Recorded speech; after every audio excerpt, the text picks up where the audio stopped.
കഴുത്തുവേദനയുടെ കാരണങ്ങൾ, പ്രതിവിധികൾ എന്നിവയെക്കുറിച്ച് ആയുർവേദ ചികിത്സാ വിദഗ്ധൻ ഡോക്ടർ ജിക്കു എലിയാസ് ബെന്നി സംസാരിക്കുന്നു.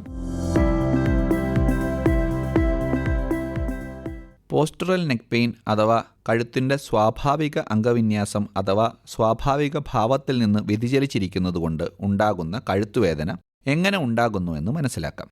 സാധാരണ രീതിയിൽ ഇരിക്കുന്നതിനും നിൽക്കുന്നതിനും നടക്കുന്നതിനും തന്നെ കഴുത്തിൻ്റെ പേശികൾക്കും സ്നായുക്കൾക്കും നല്ലപോലെ ജോലിയെടുക്കേണ്ടതുണ്ട്. തെറ്റായിട്ടുള്ള രീതിയിൽ ഒരുപാട് സമയം തലകുനിച്ചിരുന്നാൽ ഈ പേശികൾക്കും സ്നായുക്കൾക്കും അമിത ജോലി എടുക്കേണ്ടതായി വരും. തുടർച്ചയായി അമിത ജോലി എടുക്കുന്നതിൻ്റെ ഭാഗമായി അവയ്ക്ക് ബലക്കുറവും വേദനയും നീർക്കെട്ടുണ്ടാവുകയും ചെയ്യുന്നു.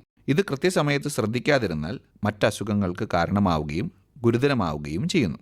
കഴുത്തുവേദന എത്രമാത്രം ശ്രദ്ധിക്കേണ്ടതാണ് എന്ന് മനസ്സിലാക്കാം. നിലവിലെ സാഹചര്യത്തിൽ ലോകത്താകമാനം 16%-നും 75%-നും ഇടയിൽ ആളുകളിൽ ഏതെങ്കിലും സമയത്ത് കഴുത്തുവേദന വന്നു പോകുന്നു. സ്ത്രീകളിൽ ഇത് കൂടുതലായി കണ്ടുവരുന്നു. മധ്യവയസ്കരായ ആളുകളിലാണ് കൂടുതലായി കാണുന്നത്.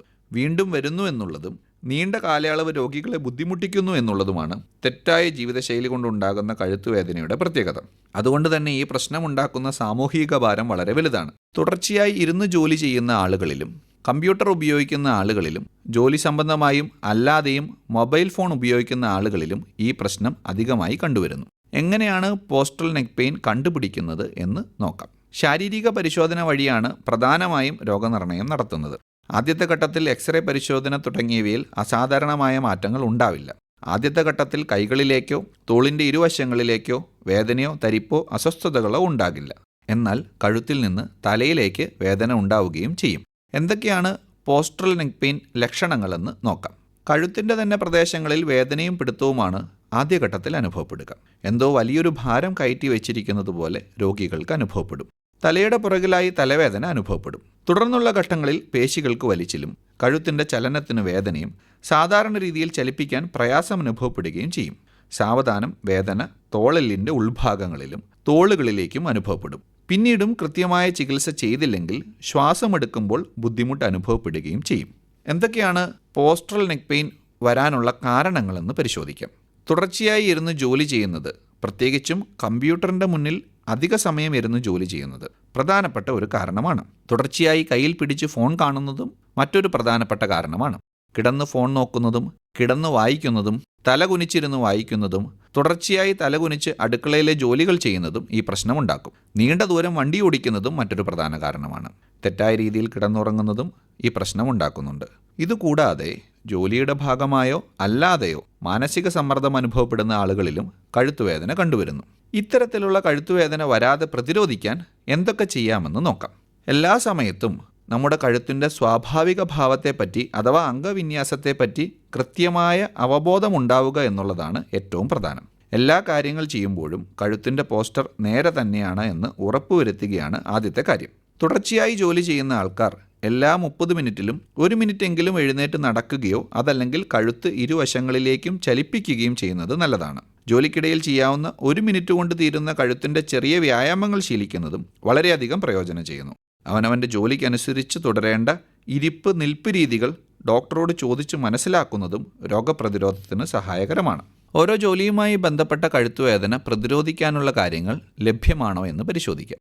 തീർച്ചയായും ലഭ്യമാണ്. അവരവർ ചെയ്യുന്ന ജോലിക്കനുസരിച്ച് ശ്രദ്ധിക്കേണ്ട കാര്യങ്ങൾ എർഗണോമിക്സ് എന്ന ശാസ്ത്രശാഖയിൽ കൃത്യമായി പ്രതിപാദിച്ചിട്ടുണ്ട്. വിദഗ്ധ നിർദ്ദേശത്തോടെ മാത്രം ഇത്തരം കാര്യങ്ങൾ പിന്തുടരുക എന്നുള്ളത് പ്രധാനമാണ്. തുടർച്ചയായി കമ്പ്യൂട്ടർ ഉപയോഗിക്കുന്ന ആളുകളിലും നീണ്ട സമയം തലകുനിച്ച് ജോലി ചെയ്യേണ്ട ആളുകളിലും ഒക്കെ പ്രത്യേകം ശീലിക്കേണ്ട മര്യാദകളും വ്യായാമങ്ങളും ഇന്ന് ലഭ്യമാണ്. അസുഖം വന്നതിന് ശേഷം ചികിത്സിക്കുന്നതിനേക്കാൾ വരാതെ പ്രതിരോധിക്കുന്നത് തന്നെയാണ് ഫലപ്രദം. ശരീരഭാരം കുറഞ്ഞിരിക്കുക എന്നുള്ളതും അവനവന് ഇണങ്ങുന്ന രീതിയിലുള്ള തലയണ ഉപയോഗിക്കുക എന്നുള്ളതും രോഗപ്രതിരോധത്തിന് പ്രധാനമാണ്. എന്തൊക്കെയാണ് പോസ്റ്റുറൽ നെക്ക് പെയിൻ കൊണ്ടുള്ള അപകട സാധ്യതകളെന്ന് പരിശോധിക്കാം. കൃത്യസമയത്ത് വേദന മാറാനുള്ള കാര്യങ്ങൾ ചെയ്യാതിരിക്കുകയും കഴുത്ത് നേരെ വെച്ച് ശീലിക്കാതിരിക്കുകയും ചെയ്താൽ ഗുരുതരമായ പ്രശ്നങ്ങളാണ് നേരിടേണ്ടി വരിക. തുടർച്ചയായുള്ള അമിത ഉപയോഗം മൂലം പേശികൾക്ക് ബലക്കുറവുണ്ടാവുകയും തത്ഫലമായി കശേരുക്കൾക്കും ഡിസ്കിനും തേയ്മാനം സംഭവിക്കുകയും ചെയ്യുന്നു.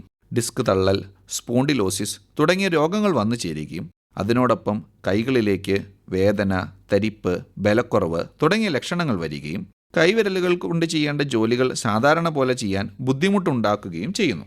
എപ്പോഴാണ് ഡോക്ടറെ സമീപിക്കേണ്ടത് എന്ന് മനസ്സിലാക്കാം. തുടർച്ചയായി ഇരുന്ന് ജോലി ചെയ്യുന്ന ആളുകൾ രോഗപ്രതിരോധത്തിന് വേണ്ടി വിദഗ്ധ വൈദ്യനിർദ്ദേശം സ്വീകരിക്കുന്നതാണ് നല്ലത്. ചെറിയ വ്യായാമങ്ങളുടെയും കൃത്യമായ അംഗവിന്യാസത്തിൻ്റെയും തുടർച്ച രോഗപ്രതിരോധത്തെ സഹായിക്കും. കഴുത്തിൽ വേദന തുടങ്ങുമ്പോൾ തന്നെ വൈദ്യനിർദ്ദേശം സ്വീകരിക്കുകയാണെങ്കിൽ വളരെ ചുരുങ്ങിയ സമയത്ത് തന്നെ പരിപൂർണമായ രോഗമുക്തി ലഭിക്കുകയും മറ്റു ഉപദ്രവ രോഗങ്ങളിലേക്ക് കടക്കാതിരിക്കുകയും ചെയ്യും.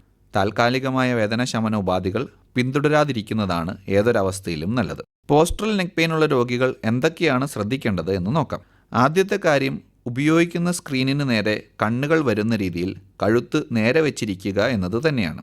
വൈദ്യനിർദ്ദേശത്തോടെയുള്ള ലഘുവ്യായാമങ്ങൾ ജോലിക്കിടയിൽ ചെയ്യുന്നത് നല്ലതാണ്. തണുപ്പടിക്കുന്നത് ബുദ്ധിമുട്ട് കൂട്ടും എന്നുള്ളതുകൊണ്ട് നേരിട്ട് തണുപ്പടിക്കുന്ന സാഹചര്യങ്ങൾ ഒഴിവാക്കേണ്ടതാണ്. കറ്റാർവാഴ, മൈലാഞ്ചി, ചെമ്പരത്തി, കയ്യുണ്യം, നീലയമരി തുടങ്ങിയവയിട്ട് കാച്ചുന്ന എണ്ണകൾ എന്നും തലയിൽ പുരട്ടി കുളിച്ചാൽ വേദന കൂടാൻ സാഹചര്യമുണ്ടാക്കും. അതുപോലെ തന്നെ വേദനയുള്ളപ്പോൾ ആ ഭാഗത്ത് പുരട്ടുന്ന തൈലം, കുഴമ്പ്, ചൂടുവെക്കുന്നത് ഒക്കെ താൽക്കാലിക ശമനം മാത്രമേ നൽകുന്നുള്ളൂ.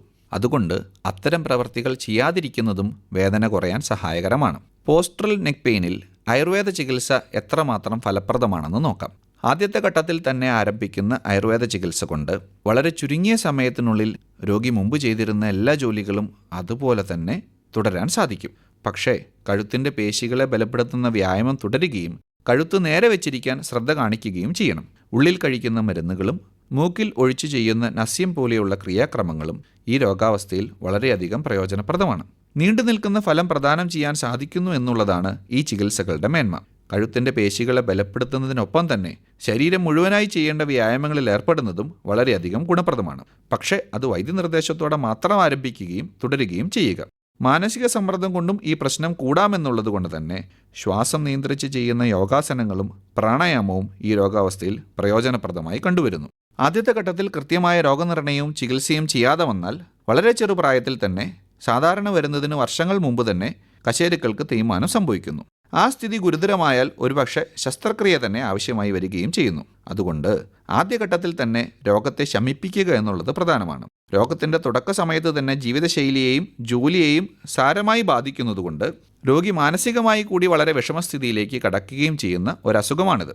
നാൾക്കുനാൾ വർദ്ധിച്ചു വരുന്നു എന്നുള്ളതുകൊണ്ടും ഇത്രയധികം സാമൂഹിക ഭാരം ഈ അസുഖം ഉണ്ടാക്കുന്നതുകൊണ്ടും കുട്ടികളിൽ ചെറുപ്പം തൊട്ടേയുള്ള നല്ല ശീലങ്ങൾ രോഗപ്രതിരോധത്തിന് സഹായകരമാണ്. ശരീരത്തിൻ്റെ എല്ലാ ഭാഗങ്ങളും നേർസ്ഥിതിയിൽ വയ്ക്കാൻ ശീലിപ്പിക്കുന്നതിനോടൊപ്പം തന്നെ കൃത്യമായ ശാരീരിക വ്യായാമങ്ങളിൽ ഏർപ്പെടുന്ന ജീവിതശൈലി കൂടി പരിശീലിപ്പിക്കുകയാണെങ്കിൽ പിന്നീടുണ്ടാകുന്ന